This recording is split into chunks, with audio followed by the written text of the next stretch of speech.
This is Play-by-Playcast, Is that faster than a Greyhound? the podcast about play-by-play guys, for play-by-play guys, by, I'm told, a play-by-play guy. It's a bold strategy, Cotton. Let's see if it pays off for him. Now here's the host of Play-by-Playcast, Tom Bodett.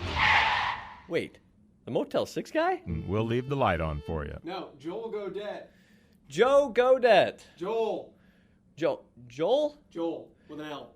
Okay, here's your host, Joel Godet. Don't worry, nobody's listening anyway. Here's the 1-2 pitch on its way to Ortiz. Swing and a miss. He struck him out and the Rays win. The Rays win. 56 episodes of the Play-by-Playcast in the books as we welcome you in. My name is Joel Godet. This is, of course, the podcast about play-by-play broadcasters for play-by-play broadcasters, hosted by a play-by-play broadcaster. I'm the voice of the Ball State Cardinals, of the Mid-American Conference for football and basketball and baseball and sometimes volleyball and occasionally gymnastics on the road. That happened once. And summertime is one of those weird times. I've talked about it a few times on this podcast. In college sports, like you're just out of the normal grind. And I'm one of those people that thrives on that grind. Like, you hate always having something to do because I come home, like I go to work, I go to the gym, I come home, I prep, I eat, I go to sleep. And it's like that same thing every day, and you sometimes want a break from it, and then you get a break from it over the summer, and you don't know what to do. That said, I actually found an interesting thing to do over the last couple of weeks. I admittedly am not a connoisseur of the game of basketball. I stopped playing when I was in 5th grade. My dad was my coach. He did not play me anymore. At that point, I decided it was probably a good time to hang it up. The only things I remembered about that season were in a practice, I asked to play point guard once, and I dribbled off my foot. That was the end of that. And in a game, I tripped over my feet bringing the ball across half court on a break and thought I got fouled, and I didn't. I did get fouled later in the year, and I missed both free throws against the Knicks. I was on the Magic. We played the Knicks. They had a guy named Case Mark Antonio. I don't know whatever happened to him. He was really good in 5th grade. But I got fouled against his team, and I missed both free throws. So that's the extent of my basketball career. So there are just some things I don't know about basketball, and I'm not ashamed to admit that as I'm a Division I basketball voice. I lean on my analyst in basketball more than I would in baseball or even football, which I've never played, but have taken to understanding it a little bit differently or better than basketball. So over the last couple of weeks, and our coaching staff has been great at Ball State. I've had the opportunity to actually sit down, and I watch film with the team during the course of the season, but that's always different. You know, you're not really asking questions. You're just kind of watching and observing and learning about scouting reports and things of that nature. But over the last couple of weeks, I've had the chance to sit down with a guy by the name of Jason Grunkemeyer. He's the associate head coach at Ball State. Played with Wally Zerbiak at Miami. Went to the Sweet 16 with him. Good dude. But we've had a chance to sit down in our basketball team conference room and actually watch film together. And if you're a broadcaster, and even if you're super confident in the sports you call, I'd highly recommend it. If you work at a school or you work with a team, if you get an opportunity to sit with a coach one-on-one and break down film, I have more understanding about the game of basketball now than I've ever had. And that's after just a couple of hours.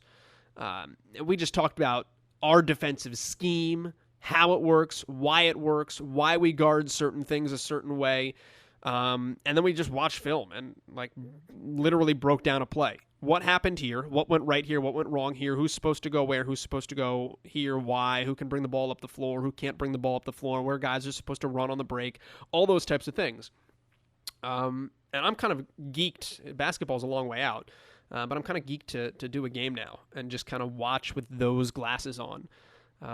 So if you get a chance, take that for what it's worth. If you have the opportunity to watch some film with coaches or things of that nature, take advantage of it and see what it can do for you as well. All right, that being said, we're going to talk not about basketball at all today. Dave Wills is our guest. He is the longtime voice of the Tampa Bay Rays, originally the Tampa Bay Devil Rays. He joined Tampa in 2005. He has been there ever since with Andy Freed, who's his partner And personal story for me is that I used to broadcast in Tampa. I did women's basketball and baseball at South Florida, and then I did Florida State League baseball in Bradenton, which is about an hour south of Tampa. So I used to listen to Dave and Andy on the regular, pretty much every night. When I was in minor league baseball, every night on the way home from the ballpark, I'd catch the last couple innings. But I think Dave and Andy, and we'll make a joke about this in the pod, I think Dave and Andy are one of the best broadcast teams. They're easily in my top 3 in Major League Baseball. I love the way they work together. I love listening to a game. It's entertaining. It's informative. I just like what those two guys bring to the table. So I was super excited to get to sit down and do this podcast with Dave. And then also, they're just good dudes. When I was in Bradenton, I had the opportunity. I spent 4, 5, maybe 6 games. That's probably on the high side. 3, 4, 5 games in the booth with those guys. Just sat behind them and listened and watched and observed, followed them around pregame one day, sat in the office when they did their Joe Madden interview. I think I read a Subway commercial on the air one year. I don't even remember. I think I did. That was my Major League debut. I read a Subway ad on a Rays game. I think that happened. I might be making that up, or parts of it up, but I think it happened. So super stoked to be able to talk to Dave Wills. His career path is interesting. He will tell you right off the top. It's not one that's easy to replicate, but when he graduated from college, he wanted to be a broadcaster, admired Harry Carey from an early age as a Chicago guy, but he got into coaching baseball.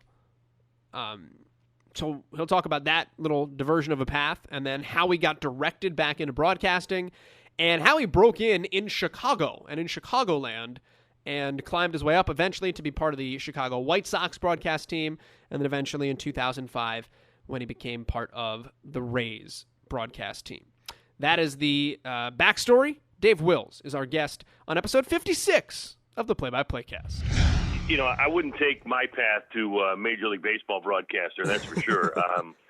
You know, I was playing college ball at Elmhurst College and enjoying it, and like everybody else, thought, you know, hey, what the heck, you know, maybe just maybe somebody's going to take a flyer on a guy that occasionally hits 80 miles an hour with his fastball, and you know, pitched against you know, guys like Joe Girardi, who I joke with now, that's still 0 for 1 against me lifetime. And Grady Hall was a guy I pitched against at Northwestern, who was a #1 draft pick. So, you know, you always have that dream that maybe somehow, some way, you're going to get there as a player. But I was working for a company called Sports Phone my last 2 full years at Elmhurst College.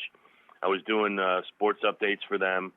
When I graduated from Elmhurst, I got a full-time job there after my junior year in college. So I spent my last year and a half at Elmhurst College working full-time, playing baseball, and going to school, you know, almost full-time. So it was a little crazy there for a while, and I did everything I could at Sports Phone. I covered a Super Bowl. I, you know, did some hockey playoffs and had a blast, but got a little bored with just doing updates. I always thought to myself I wanted to be a play-by-play guy, but, you know, at the time there weren't a whole lot of openings in the city of Chicago for 22, 23-year-olds. So at that particular time, I decided to take a job in PR with the Chicago Bruisers.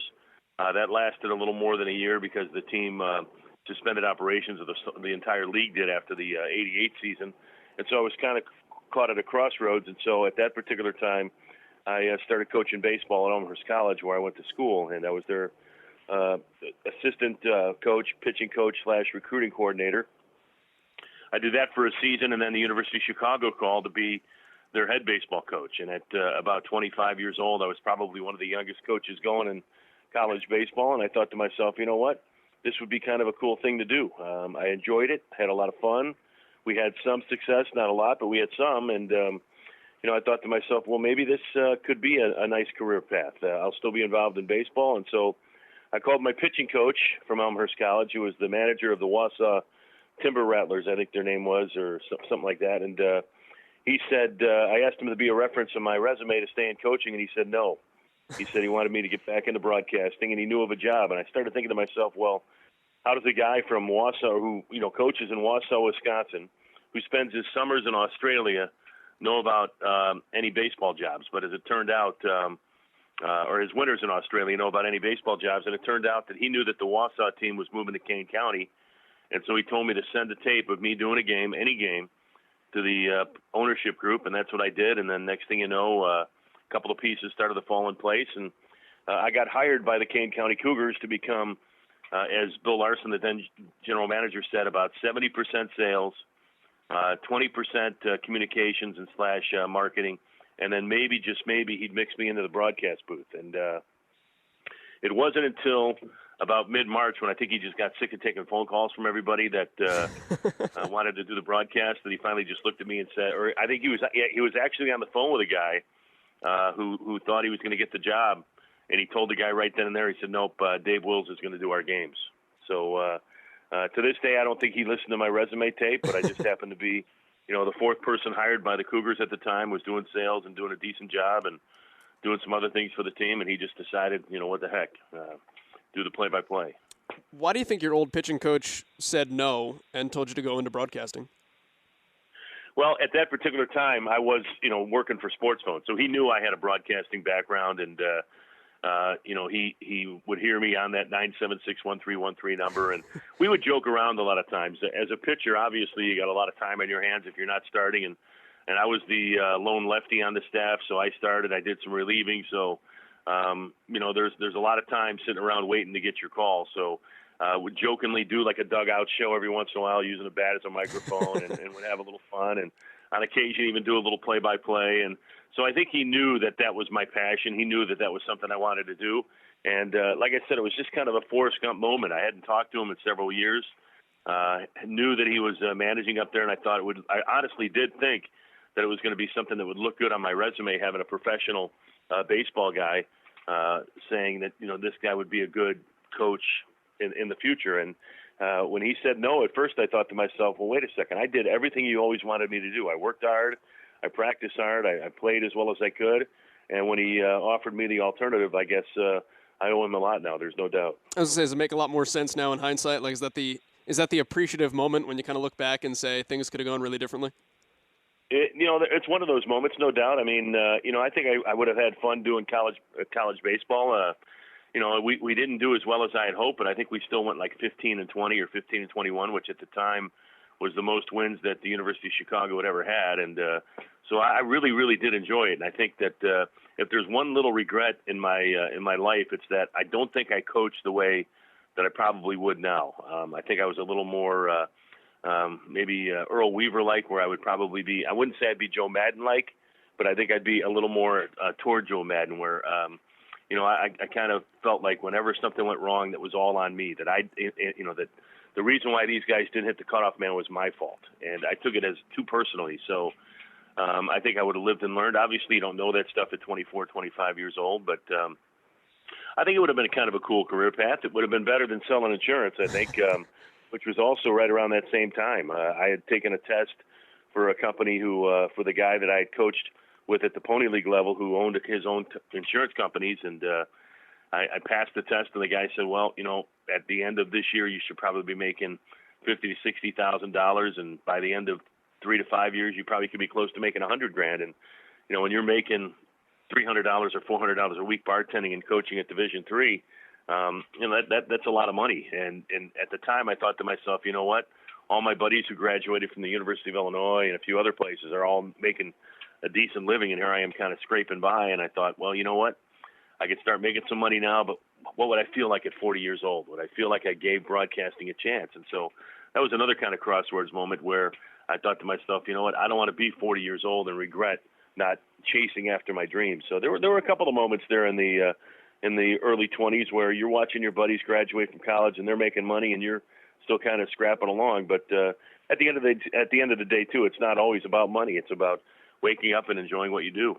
I want to bounce off that real quick and then come back to kind of the progression for you. But having been a head coach and actually having done that side of things versus former players and things of that nature that are in the booth, or just broadcasters that are in the booth, how does having been a coach and having been in that seat inform kind of what you do now and maybe give you a little bit of a different perspective?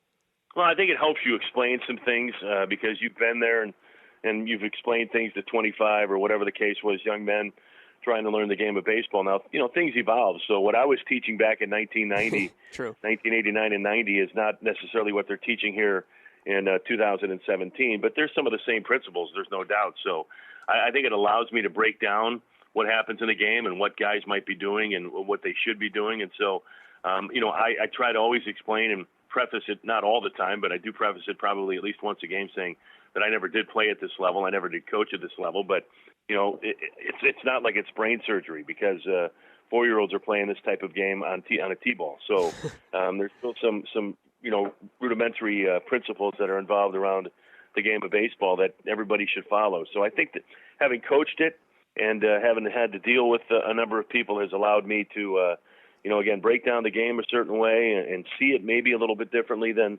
the average play-by-play guy. And I think when you have a 2 play-by-play man booth like we do with myself and Andy Freed, it's one of those things where you do feel like one of us has to be an analyst on occasion, and every few innings I have to be the guy that tries to share some thoughts as far as why that happened and how it happened. And I think by having played it and having coached it at least at college level, which is a fairly high level, allows me to do that. Let me ask about sports phone real quick, because I feel like we're getting a smaller and smaller sect of the population as time goes on that remembers it. I still do. What was it like to be a part of sports phone? Well, it's got a pretty good history, especially in the Chicagoland area. I mean, when I got there, it really was right, on the not too far after ESPN came to play. But at that particular time, even on ESPN, from whatever it was, 9 o'clock in the morning till they started programming at like 5 or 6 in the afternoon, really all you were watching was like Australian rules football. They didn't have all-day sports centers back then. So really about the only place that you could get an update on the world of sports would be if you waited once every half hour on one of the local AM stations, or if you wanted to call 976-1313 and get an update every 10 or 15 minutes. And especially when it came to scores, I think we were a bettor's best friend, because when it came to scores on Saturdays and Sundays, we did college football and NFL football, and that became kind of like my specialty. I was hired when the Chicago office was expanding and picking up some of the Los Angeles and San Francisco and Sacramento markets. So I was hired to do some of the updates from Sacramento and in a booth in Chicago, but with a Sacramento, San Francisco, and/or Los Angeles headline. So it was a little different, but I did it for about a week or 10 days, and then they came to me and said, "Hey, we're looking to hire some people full time. Would you be interested?" And I was fortunate enough to get hired full time, and and then it came down to about 1987. Our lead broadcaster, morning guy, Chris Bowden, was leaving to become some things with some TV. So it came down to me and Jeff Joniak to who was going to be the Monday through Friday 9 to 5 guy. And I honestly never ever wanted to work 9 to 5. So they said, "Well, here's your choice. You can work 9 to 5, or you could continue to work your hours," which for me were Saturdays, Sundays, and Mondays. I got 40 hours in 3 days. I said, and that person will be able to cover the 1988 Super Bowl in San Diego. I said, "Sign me up." That's what I wanted to do. I didn't want to do 9 to 5. So Jeff Joniak ended up doing 9 to 5, and now he's the voice of the Chicago Bears. And I ended up, continuing to do my weekend slots and then covered the Super Bowl in 1988 and had a blast. And so that's really how it kind of worked out. But Sports Phone was really, it made you concentrate. It made you stay focused, because you tried to get in a 60-second window, probably in my time, probably 30 to 33 scores, and you were updating them, especially during the NFL season, every 5 minutes. So you were going in, reporting it for 1 minute, coming out, writing stuff down for 3 or 4 minutes, and going back in and updating it. And I think it's at times before they started charging $0.25 a call, we were getting over 100,000 calls a weekend to check up on scores. So it was a great starting point for me. It allowed me to start and stay in the city of Chicago, and I'm forever grateful for that opportunity, no doubt. How does one build a career in a market like Chicago too? Once you got in with the Sports Phone, you started doing the Kane County Cougar stuff, and then you kind of added as you went. And I mean, you said right off the top, it's hard as a 21, 22, 23-year-old to crack that landscape. But can you kind of take me on the path that you took to be able to carve a niche? And and grow, get better, eat, all of those things that go into it? You know what? I mean, obviously, it's probably a little bit easier now, and I kind of say easier with a grain of salt because there's multiple sports stations there now. There's AM 1000, ESPN 1000, and then there's the Score. So with multiple sports stations, you could grow as a producer and then work your way up. And for me, growing up when I did, we didn't have that. So I was fortunate enough to, like I said, start at Sports Phone, and Sports Phone had a pretty good following at that particular time. Plus, guys like Les Grobstein, who had already been working in Chicago radio, had started there. Pat Benkowski had worked in Chicago radio, had started there. So we had a little bit of a background, and people knew who you were that way. And then covering games, and so you made some acquaintances, you got to know some people, and then I was fortunate enough, like I said, having worked for Sports Phone and then went to the Chicago Bruisers as a director of communications. Again, maintaining a contact and getting to know some more people within the media. But at that particular time, obviously, there weren't probably too many 22-year-olds that were able to stay in Chicago. You had to probably move on to another smaller market for a while and then hopefully work your way back into the city. But, again, like I said, I took a very, very unique route, to say the least. And I was fortunate enough that after I left Sports Phone, got back into coaching, did some Kane County stuff. And while I was at Kane County, I applied to become a hockey announcer at the University of Illinois Chicago. And again, to give you kind of an idea, it was turned down because I didn't have as much of a Chicago background as a guy named Judd Surratt did. And so Judd got the job. And then it was a couple of years later, maybe not even a year, maybe 2 years or a year, where the Chicago Wolves started. And this was after I'd already started with Kane County. So then I went and interviewed for the Wolves job, thinking that it'd be kind of a cool gig, do baseball in the summer and hockey in the winter. And the Wolves people said, well, we want to hire a full-time guy, and so you probably would have to quit baseball. And at that time, I wasn't ready to quit baseball. I thought, and as a matter of fact, I thought the Cougars were probably a little better situation than the Wolves were anyway. So Judd Surratt ended up getting the Wolves job, which opened up the UIC hockey job. So then I went back to that and got it. And then I got the UIC basketball job, and then the rest is history. I ended up getting the job with the White Sox.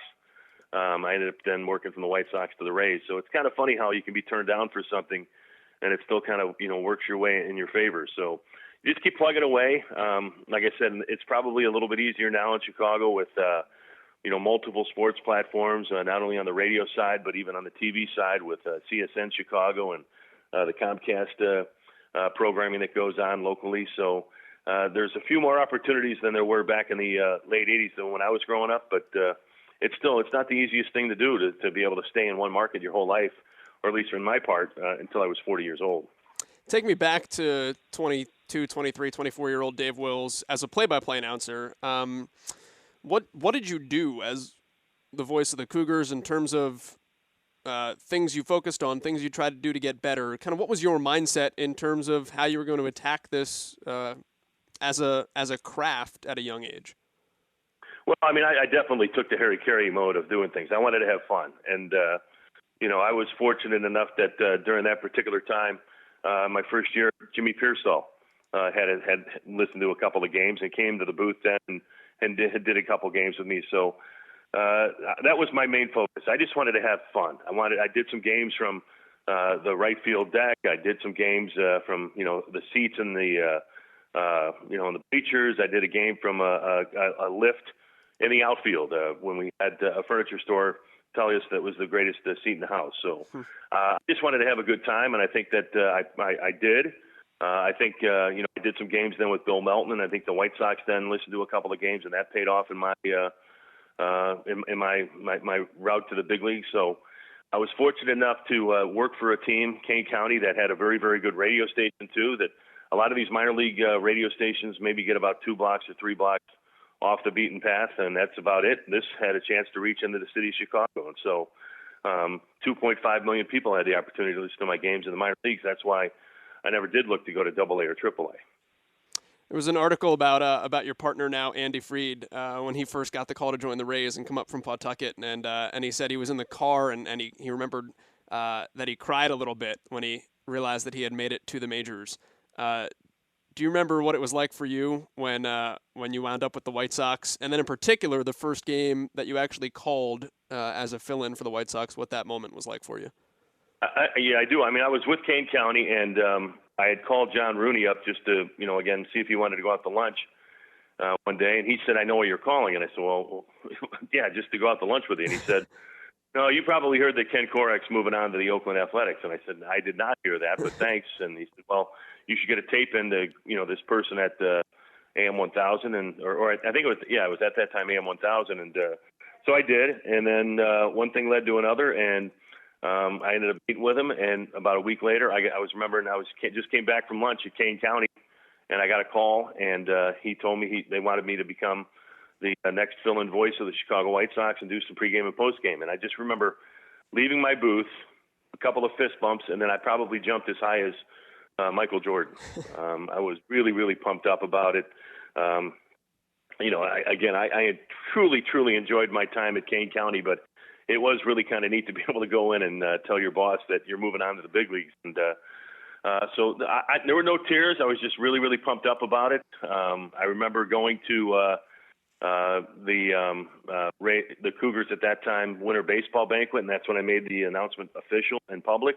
And I got a standing ovation from the crowd. But then as soon as they were done doing that, half the crowd really liked me because I was a White Sox guy, and half the crowd was mad because they were Cub fans. So it was kind of funny in that regard too. But I do remember that moment. Again, being able to go from A-ball to the big leagues was a heck of a lot of hard work was put in. And there were many times I was thinking when I was at Kane County that Harry Carey never did this, but all in all, it definitely paid off. Do you remember the first game? Yeah, I was in. It was the first game I ever did was. I was doing a game I think I did a game in L.A. or in Anaheim, and did a couple of games there. Really nervous, checking into the hotel and doing some things. I just remember being, the first game I ever did was a spring training game at Fort Myers, and then I went back up and did a game in Sarasota. So the first games were obviously spring training games, and the biggest thing is to slow down and try to realize that it's still the same game that you call the Kane County. The players are just a little bigger, better, and better paid. And, and maybe there's a few more people listening to you. But that was the biggest thing, just to learn how to breathe and calm down and slow things down, I think was probably the number one thing, too, and realize you're not getting paid by the word and just keep on doing all the things you did at Kane County.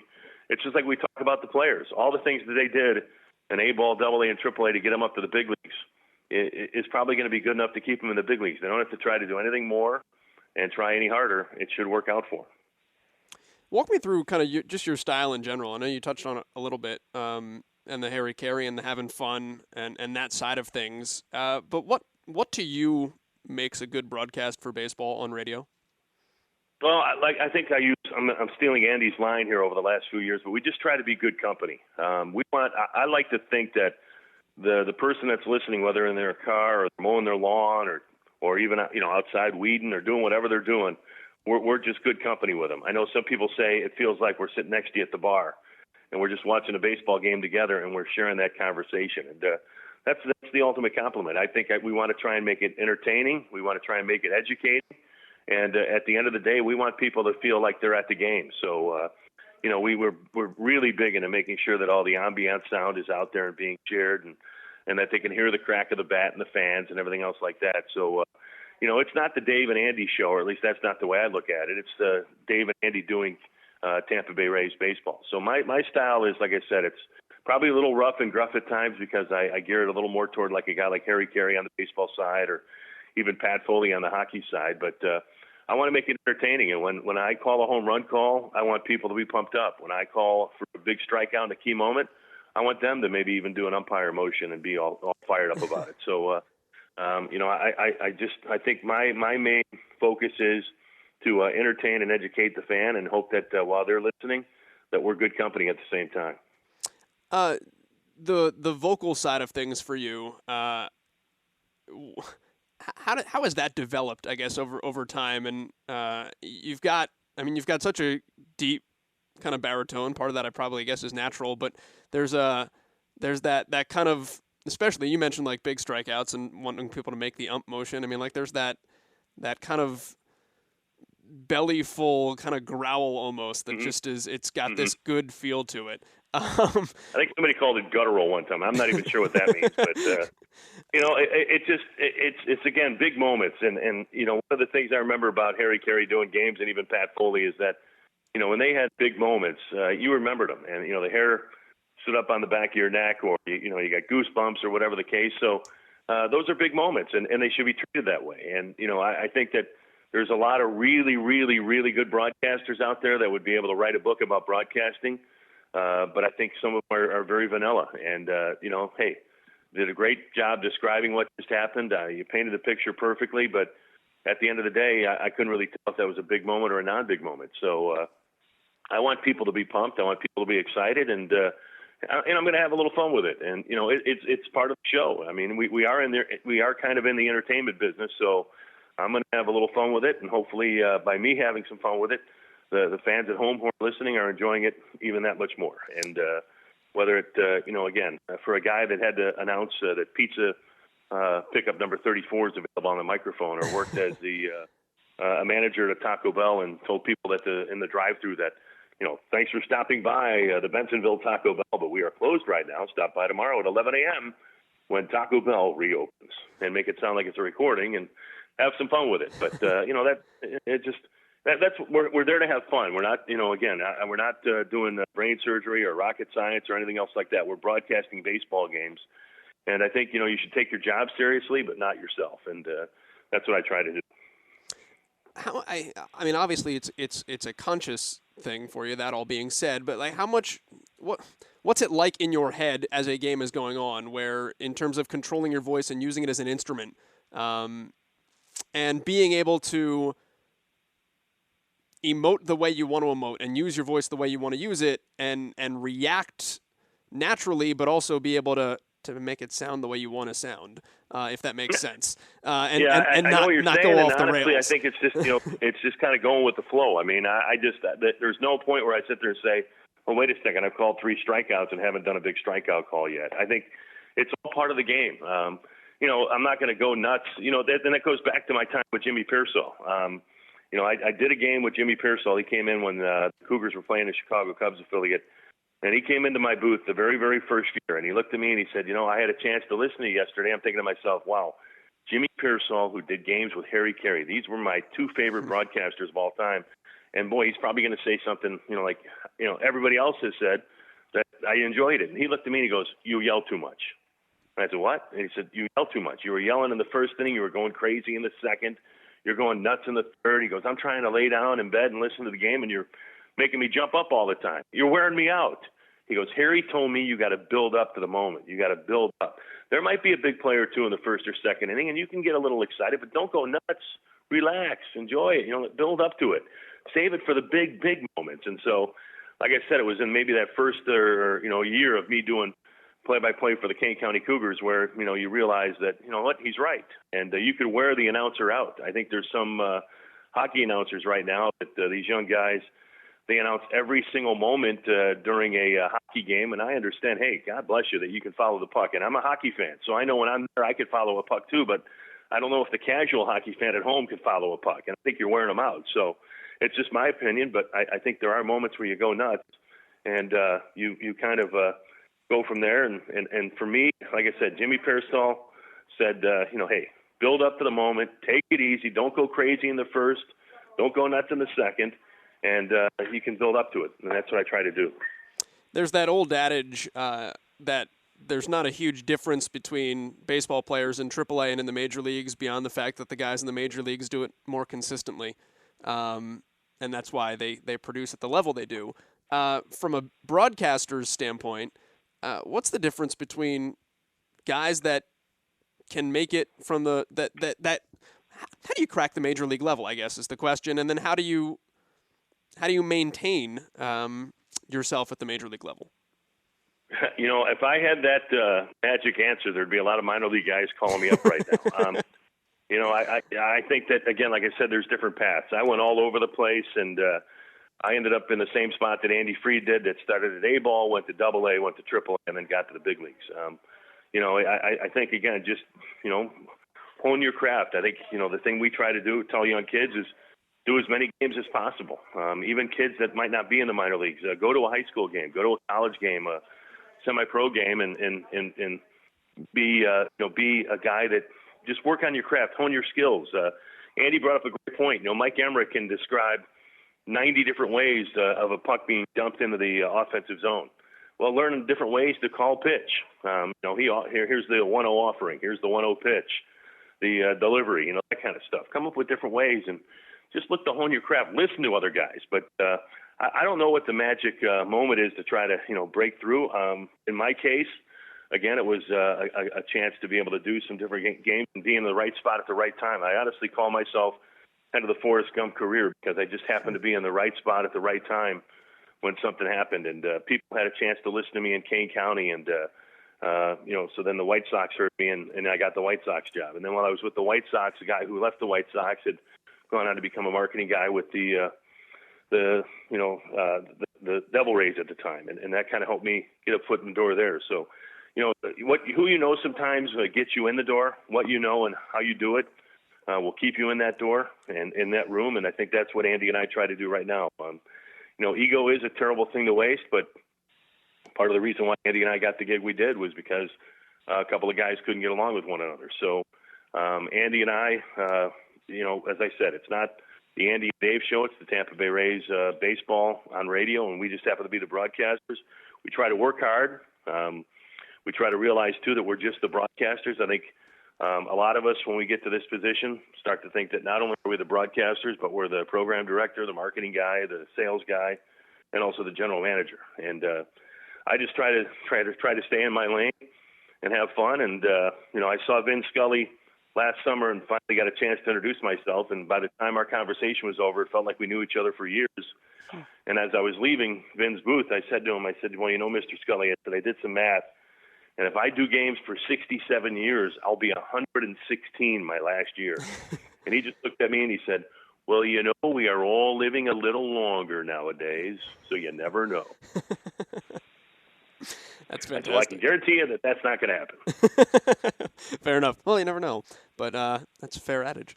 One of the reasons I've been stoked to be able to talk to you for this too, and I don't mean to blow smoke at you, but I do enjoy listening to you and Andy. I think more than I think you'd probably be in my top 2 or 3 tandems I enjoy most in the majors. So I was excited. Better?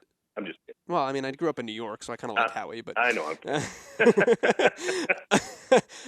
I was curious about your partnership, and you brought up the fact that being able to get along the way you guys get along, and you've both been there for the same amount of time, and you've both been there together. Why do you think it is that you guys work, and what is it about your relationship and partnership that creates that that sense that you're just kind of hanging out watching baseball with people and that they've clicked and connected?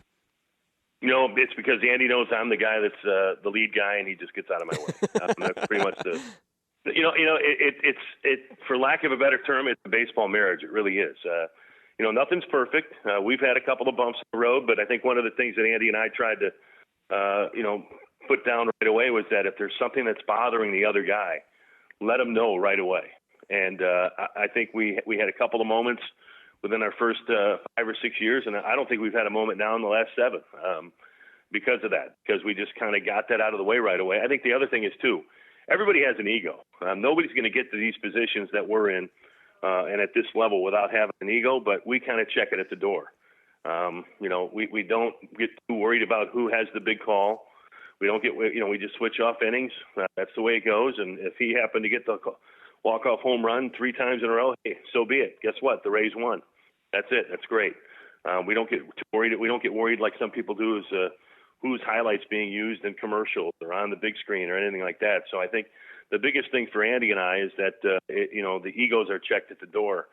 And I think that affects a lot of different broadcasts. And I think that's one of the reasons why we do have such a good pairing. I think the other thing is, too, is that we both realize that it is not the Dave and Andy show. It's Rays baseball. And so we just try to be good company. There was another comparison that somebody threw out there one day that, it reminds me of listening to a scene from MASH where they're doing surgery. And yet while they're doing surgery, which is serious, they're not taking themselves serious. And I think that's how we do our broadcasts. we make a mistake, we'll joke around and say, "Oh, there goes the perfect broadcast."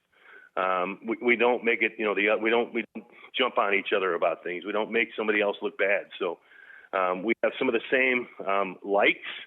It's funny, we both enjoy certain things, and then we have some huge differences. But and then I travel 35 minutes north to go home, and he travels 35 minutes south to go home. So we're married during the summer, and then we hardly see each other during the winter. And I think that's part of the other thing that makes it work. I think, again, we really enjoy each other's company. We have lunch almost every day together on the road.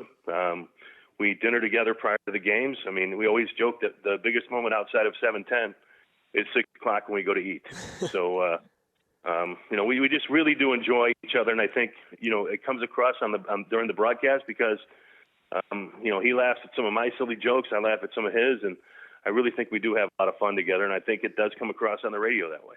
What's the secret, and that's all part of it too, but to working with a partner on radio, particularly when you talk about guys coming up through the minors.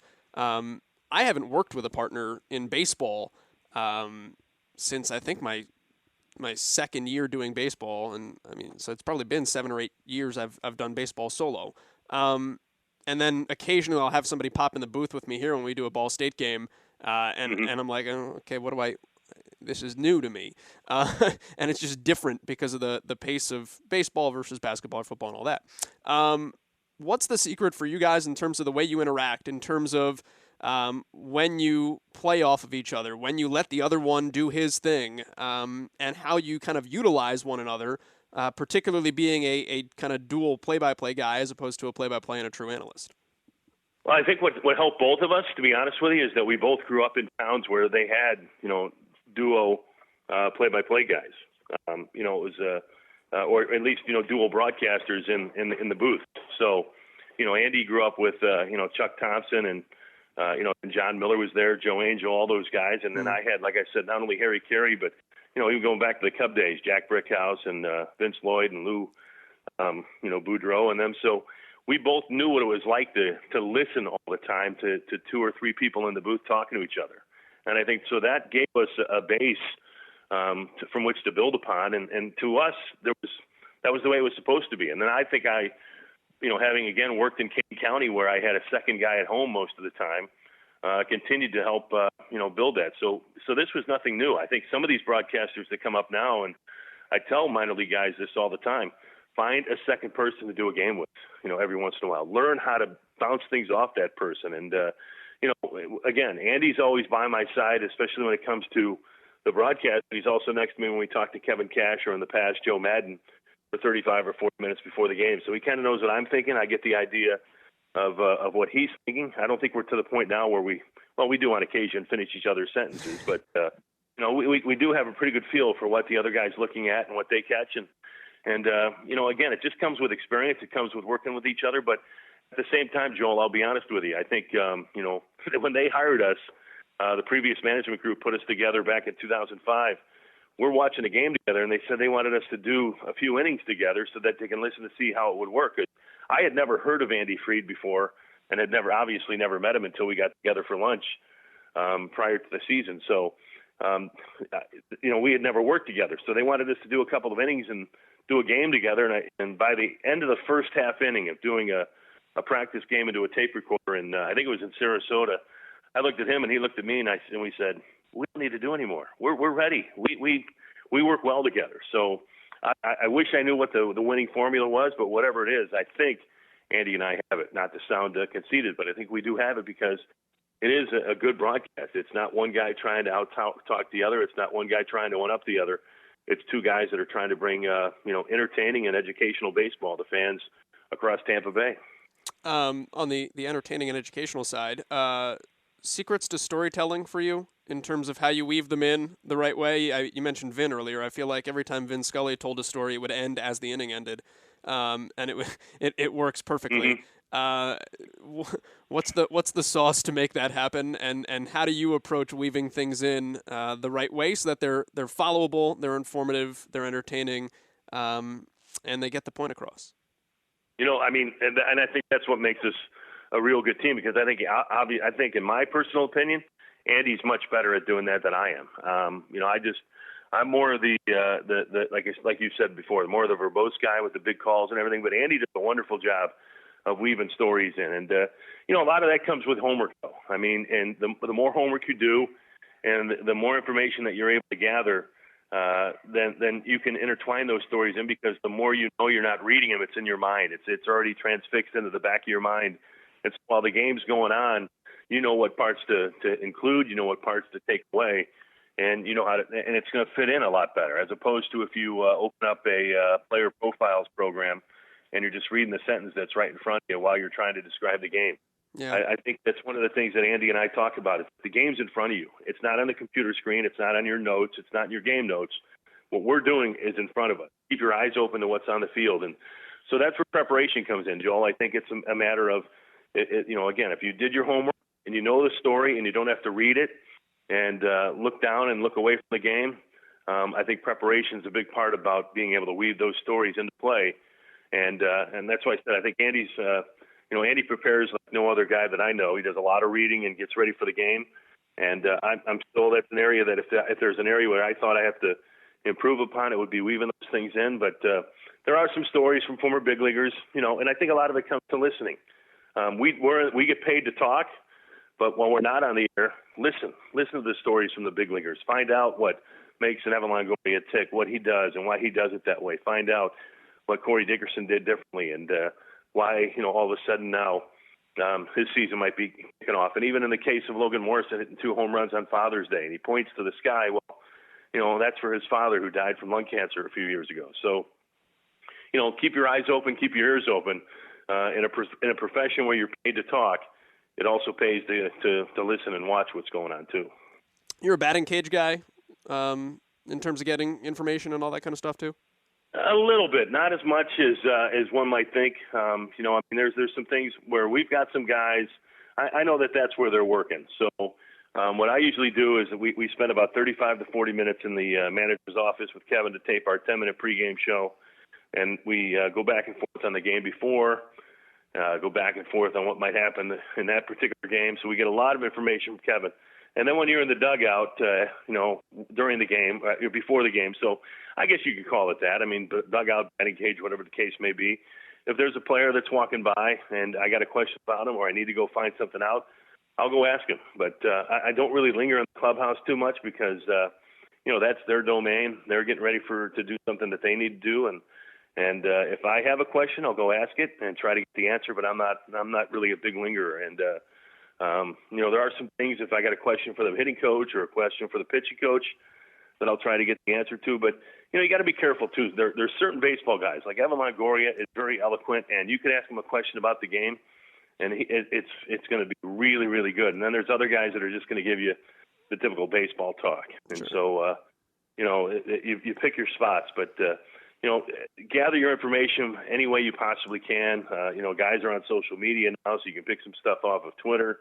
You can pick things off of, the newspaper articles from the night before and listen to I'll listen to Neil's postgame show on the way home to see if I can get immediate reaction from a player or a manager or somebody from the game. So there's many, many different ways to get the information nowadays, but I wouldn't say I just hang around the batting cage all game or all pregame because those guys got a job to do and they've got a process, and some of these guys just don't like to be bothered.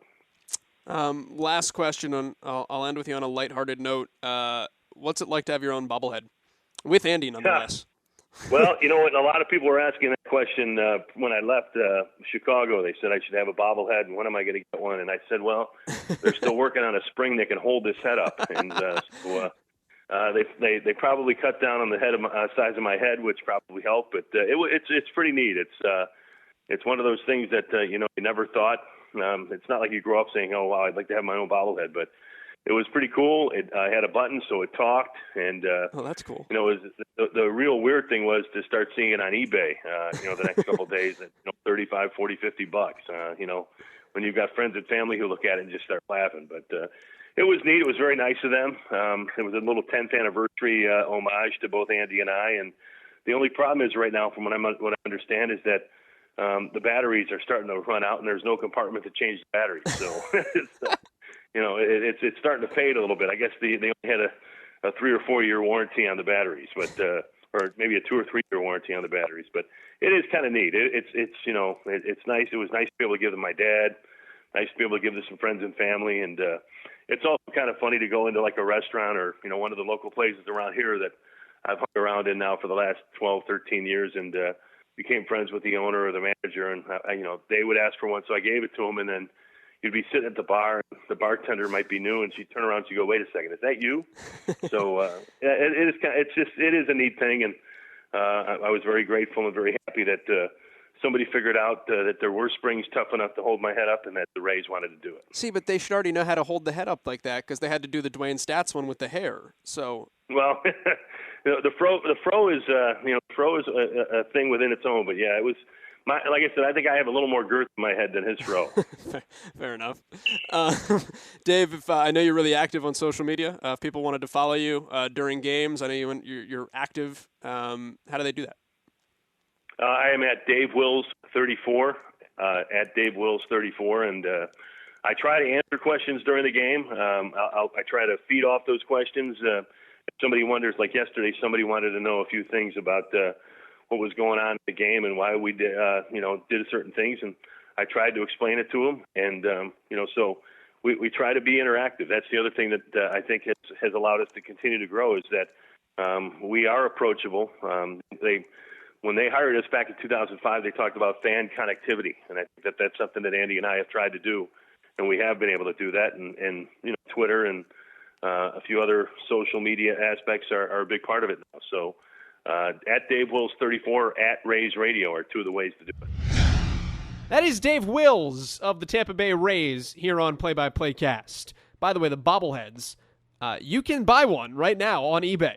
$39.99. I don't know if the batteries will work. Hopefully they will.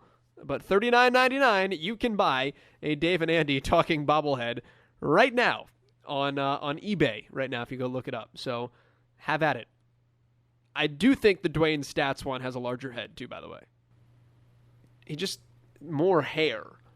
And it's a bobblehead, so it's all the same weight. But 6 of 1. If you can get to the point in your career where you have a bobblehead, I'm pretty sure they had a T-shirt night this week too, or a couple of weeks ago, that they did Dave and Andy T-shirts. I saw that on Twitter. They're beloved, and I love the Trop. I'm weird. I know the Trop is a dump of a ballpark. It's one of my favorites. I'm just partial to that team. I'm partial to those broadcasters. They're great guys, and I'm glad we could have Dave here on the pod. Next week we will go out west. A couple of episodes ago, I taped an intro and an outro of this podcast from Moab, Utah. Well, to get to Moab, Utah, I flew into Salt Lake City. And while I was in Salt Lake City, I reached out to Craig Bolerjack, who is the voice of the Utah Jazz on television. We weren't able to meet in Utah. We did meet over the phone. Craig Bolerjack is our voice. He's our guest. He will lend us his voice on next week's episode of Play-by-Playcast. For Dave Wills, though, this week, my name is Joel Godet. Thank you for clicking subscribe, download, and joining us again. And we will talk to you next week right here on PXPcast. We're out.